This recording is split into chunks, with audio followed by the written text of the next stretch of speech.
Váš spoločný príbeh sa začal písať asi pred 5 rokmi, v jeden osudný deň, kedy ste sa spoznali a zahľadeli do seba.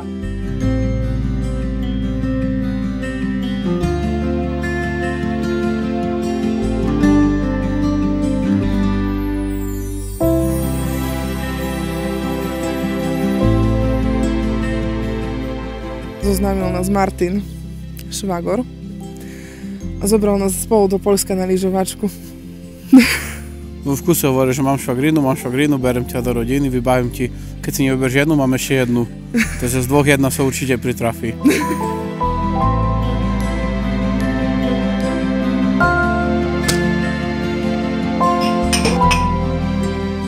Začalo to, keď jej prvýkrát zapol lyžiarku na svahu, dvihol ju po prvom pade, kde mu nerúplo v krížach, a preto zvolil alternatívu ostať.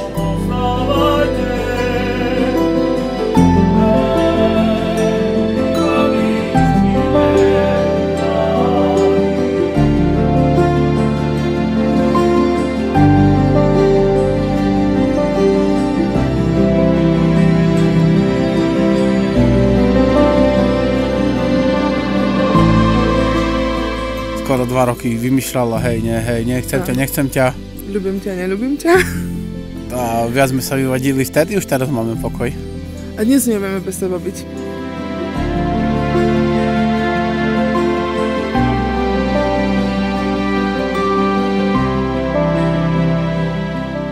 Manželstvo je ustanovízeň dvoch žijúcich ľudí, ktoré, ak má byť šťastné, musí spájať láska, a to taká, ktorá vie odpúšťať a vie sa obetovať.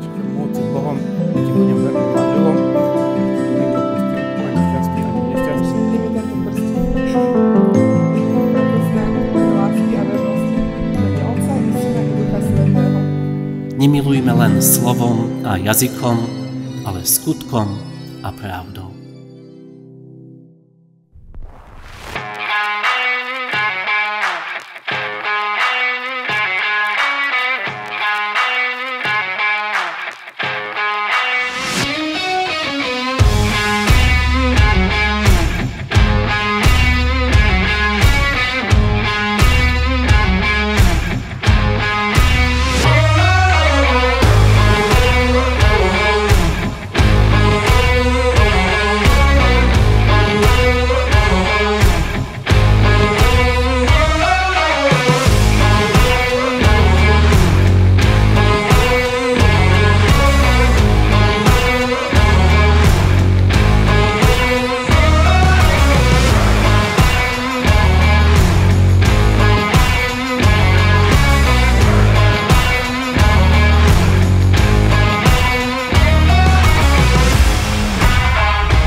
Janka, Lukáš, zo srdiečka vám prajeme hlavne šťastný, veselý život, aby ste si to užili naplno.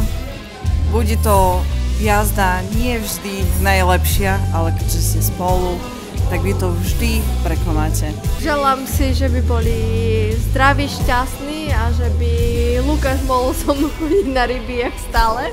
No ja si želám morského koníka. Aj pre nich koníka, hodinky s vodotryskom, ale hlavne nech im to vydrží. Nech sa ľúbia, to je základ asi všetkého, nech sa majú rádi, nech sa držia aj v zlom, aj v dobrom. Veľa lásky, veľa porozumenia.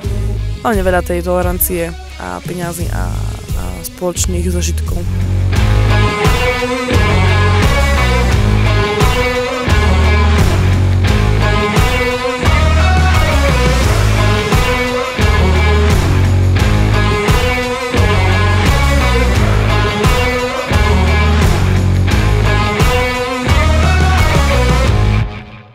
Pre televíziu Mladomanželia, Martin, Julka a sused od vedľa, Šimon.